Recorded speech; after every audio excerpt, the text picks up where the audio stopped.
Dans la grande majorité des cas, les cancers sont diagnostiqués trop tard. Du coup, les interventions sont très lourdes.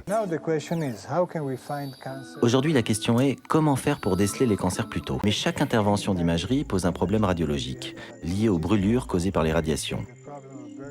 Sans oublier le problème des tumeurs plus petites qui ne sont pas forcément détectables par ces moyens. Les nanotechnologies apportent là aussi un progrès déterminant. Pour être autonome, il devra trouver seul son objectif, s'y fixer et le rendre visible. Le tout est d'avoir le bon marqueur. Donc on a un petit capillaire qui contient le fluorophore, là. Voilà. On le met dans le dispositif optique. On excite avec de la lumière dans une longueur d'onde donnée le fluorophore.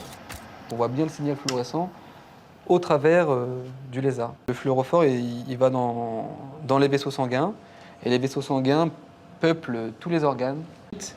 Avec le temps, les nanoparticules vont pouvoir aller se loger, en particulier au niveau de la tumeur. Ce qui se passe au niveau de la tumeur, c'est qu'il y a de nouveaux vaisseaux sanguins qui se forment. Ces nouveaux vaisseaux sanguins sont imparfaits. Ils vont avoir des pores qui sont plus importants. Les nanoparticules, d'une taille inférieure à 100 nanomètres, peuvent traverser les pores au niveau des vaisseaux sanguins de la tumeur. Donc, comme elles émettent de la lumière, si on les excite, on va pouvoir détecter au bout d'un certain temps cette tumeur par imagerie de fluorescence.